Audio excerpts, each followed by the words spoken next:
you started in MLM, Yeah. but you didn't even start there. Go through that a little bit.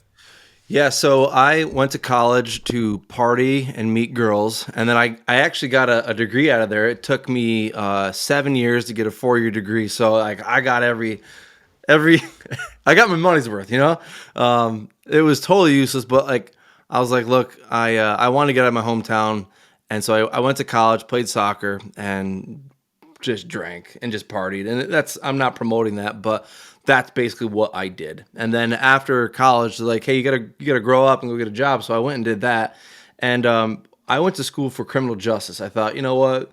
I don't know what to do with my life. Who does when they're 18 and 21, right? And so I was like, being a cop sounds pretty cool. So I studied criminal justice, and then after that, I live in New York. So in New York at that time, there was a big freeze on hiring for state police. Like for like 3-4 years, they just weren't hiring on new state police. And so in that time, though, I was going through all the testing. There's psychological testing, lie testing, physical testing, all different types of testing. And if you go through with all of that, then you'll eventually get a call saying, "Hey, you were accepted. You did your stuff. Come on down to the academy for like 6 months and learn how to become a state trooper." Right. And so, like I said, there was a freeze on that, and so I was like, "Well, I'm gonna see if I can kind of do something in that field towards criminal justice." The only thing I found at the time was I was becoming a social worker. So I did that. My job was to basically bring kids out of the foster home and reunite them with their family, and that's really what I love doing, because I'm like a kid at heart. Like that's why the kids love me. I'm like, hey, you shouldn't be acting like an asshole, basically, right? Like, knock it off, okay? And like I just told it to them straight, and so those kids really like we vibe together, right? But then there was this. I met this girl. She's my wife now, Kaylee, and we moved in together in this like cabin on like 300 acres of land in the middle of the woods. I loved it. It was paradise for me. Back then, rent was like $500 a month, everything included in this like little cabin. I was like, this is like, we got it made. We were drinking wine on the front porch, watching the sunset, ripping off guns. It was awesome. Okay. So like I was just in my element out there. And so this one time, she said, "Hey, I need you to do something for me, and you're gonna think it's weird, but I need you to do it for me." I was like, "What is it?" She's like, "I need you to sign up for this like business thing, and I need you to buy these products, and you need to do that." I was like, "What?" She's like, "Yeah, I'm part of this MLM." I'm like, "You're part of a pyramid scheme?" Oh, loser, right? Like, no way am I gonna do that. Like, I told her straight up, like, look, I will buy the product for you for like a couple months. Like, I could lose some weight. I'll do that. But like, I'm not gonna get decals in the back of my car telling people to join my team, buy my stuff. Like, I'm not having it. I'm not doing that. And so I was using the products, and I was like, hey, this is pretty good. Like, I dropped like 15 pounds, and I was in great shape. And it really, I truly enjoyed working out, taking care of myself, all that stuff. So it was awesome. But while that happened, I had a couple of buddies being like, hey, what is it you're doing? I was like, oh, I'm doing this like stuff that Kaylee's giving me. These are like workouts and stuff. Like, it's pretty cool. I think I have a link. Let me go ask my wife or my girlfriend what my link is. And so I'd share that away, and they'd be like, yeah, you can go get it here. So I had like 3 or 4 people do that, and didn't really expect anything of it. But then that month, I get this check in the mail, and it was like $400. I was like, what is this? She's like, oh, you sold some stuff. I'm like, I did? This is wild. It's like, you actually can make like money online with this. She's like, yeah. And I was like, all right, tell me more about this. Cause like, I'm waiting for this freeze thing to happen. I'm not getting paid that much, but if I can make money online without going into a part-time job, like, I'm in. Right. And so I just kind of got the bug, I guess, like the MLM bug. And so that's what got me into everything.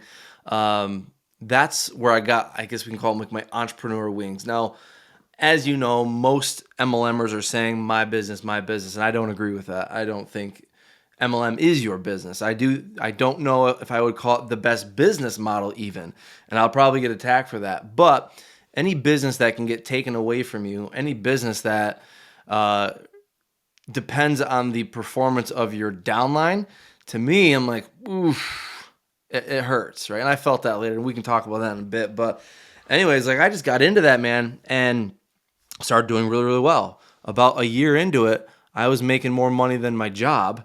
And I was like, you know what? Like, what if I could quit my job and kind of go all in on this thing? And so I did, right?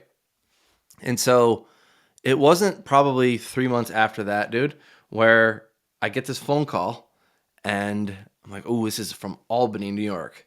It's like, who is this? It's probably a debt collector, right? Probably someone trying to get a hold of me. So I answer it, and it's the New York State Troopers, and not in a bad way. Not like, oh, you're in trouble. It was like, hey, you've been accepted. You can come on down and you can train. And I was like, oh boy.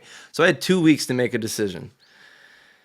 And so I call up my dad and I'm like, hey, yeah, the New York State Trooper, they said I did a good job and I'm accepted. He's like, oh, finally, my last kid, I can finally like breathe at night because he got through it. He's gonna have a real boy job now. Like I've done it as a parent.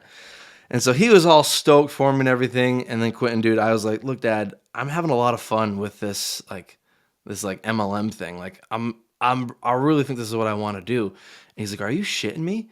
He's like, you're making the dumbest mistake ever. He's like, you don't have a predictable plan. That company could go down. Like, you don't know what's going to happen. He's like, think about your future. You got good retirement, great benefits, a good paying job. Like, why would you not do that? And as a parent now, I can absolutely understand where he's coming from. But I was like, no, I think I'm going to go all in on this. And that was a really tough time because I was like, this is what I love to do, but this is like the safe and steady way to go. So I went all in. I was like, all right, well, we're going with this. Sorry, cops. And so I did. I went all in with that and stuck with network marketing for a bit, rode through the ups and downs, learned a lot. I mean, we learned sales. I learned how to actually market a product and promote a product. Learned leadership, learned a whole bunch. Like that's why when I say MLM isn't the best business model, but it is an amazing stepping stone into what you will want to eventually do. I mean, for like $90 a month, you can't learn. Like, it's a great way to learn how to get thick skin, how to learn rejection, how to have people, giving you their opinions on this pyramid scheme that you're part of, all the things, right? You learn sales, all the things. So I think it's a great stepping stone, but it wasn't ultimately what I ended up doing full time. Like, that's not where that was my stepping stone, basically. So that's the beginning part of that story, man. So that was a major, I've never heard that. That was a major fork in the road moment then. Yeah. Like for life, like the entirety of your life, I guess. At the time, did you feel like it was a fork in the road for life itself, or did it just feel like a difficult decision? It was just a difficult decision. I mean, you don't want to upset your dad, right? Like this is my dad. My dad's amazing. Like I love my dad. And so, and as a father, you're looking to be like, hey, like I've made dumb decisions in my life. Here's a way for you to not make that dumb decision. Go this route, right? So I get that. So it was definitely a difficult decision, but at the time, like I know he didn't understand what I was trying to do. I think he was just trying to be a protector, and that's what every dad does, What's going on, guys? If you like that clip right there, you will love the full interview. You can check that out right there. I'll see you on the next video. Oh, and subscribe because we got a lot of big things coming up in the near future.